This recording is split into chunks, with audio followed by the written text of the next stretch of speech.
Halo siswa-siswiku, apa kabar kalian hari ini? Kita kembali lagi di kelas kuliah online bersama saya, Pak Dosen.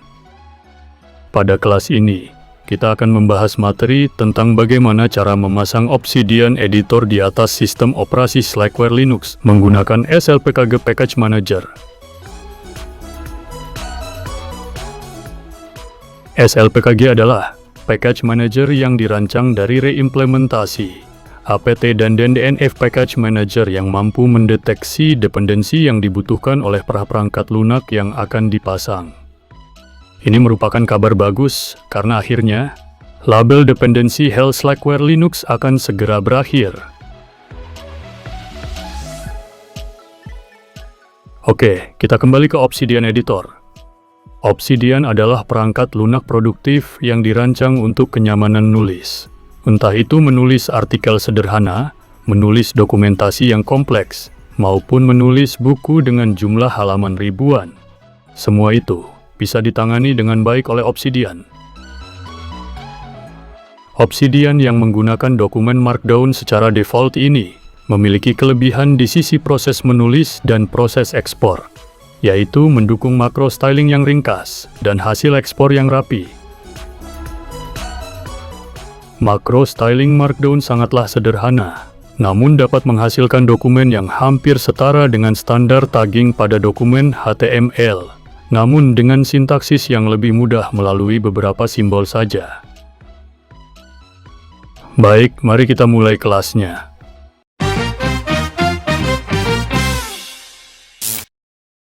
Seperti yang sudah Bapak sampaikan di awal, jika kelas kita kali ini akan membahas tentang langkah instalasi Obsidian di atas sistem operasi Slackware Linux menggunakan package manager bernama SLPKG. Untuk itu, kita harus masuk sebagai super user terlebih dahulu agar semuanya dapat dikerjakan dengan cepat. Perintah untuk masuk sebagai super user adalah su, lalu tekan enter. Kemudian masukkan sandi super user dan tekan enter sekali lagi. Setelah berhasil masuk menjadi super user yang disebut dengan root ini, kita akan mencari program Obsidian menggunakan perintah slpkg share Obsidian lalu tekan enter. Obsidian di dalam repositori Slack builds ternyata disebut dengan Obsidian saja. Tidak ada label tambahan lain sehingga untuk memasangnya, kita hanya perlu menulis perintah sederhana ini, yaitu slpkg install Obsidian, lalu tekan enter untuk memulai prosesnya.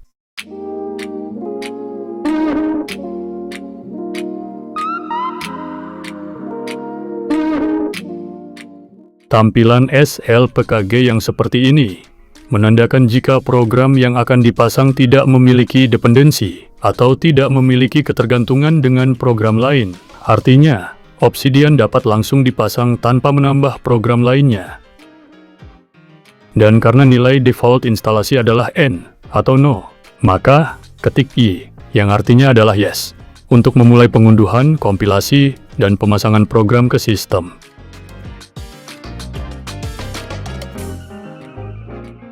Sambil menunggu, saya coba rapikan tampilan terminal ya. Tapi ternyata tampilannya malah menjadi berantakan. Proses pengunduhan, kompilasi, dan pemasangan Obsidian akan memakan waktu yang bervariasi.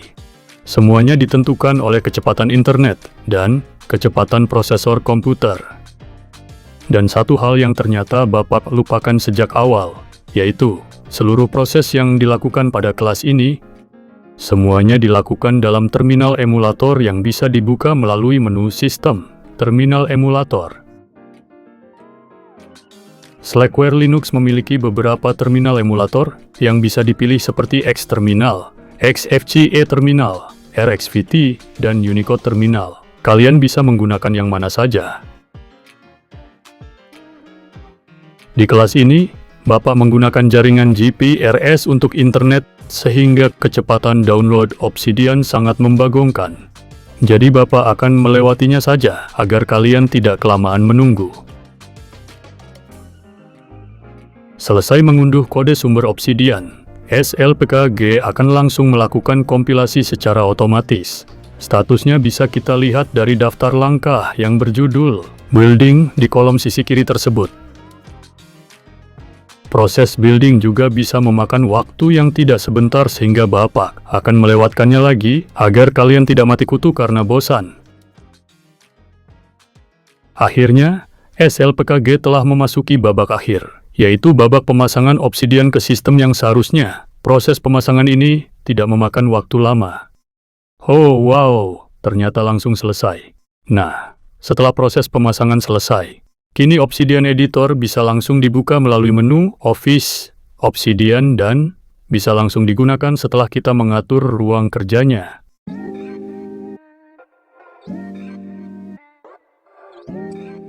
Ruang kerja Obsidian disebut dengan Vault, di mana semua dokumen yang dikerjakan disimpan dalam vault tersebut.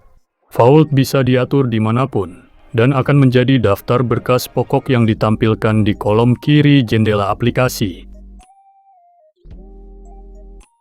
Sekarang, Bapak sedang mengatur vault ke dalam folder Home Documents.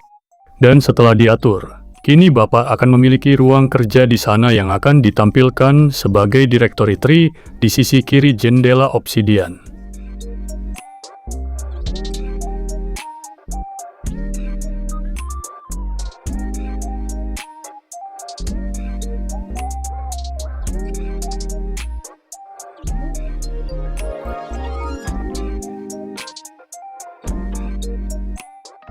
Obsidian telah siap.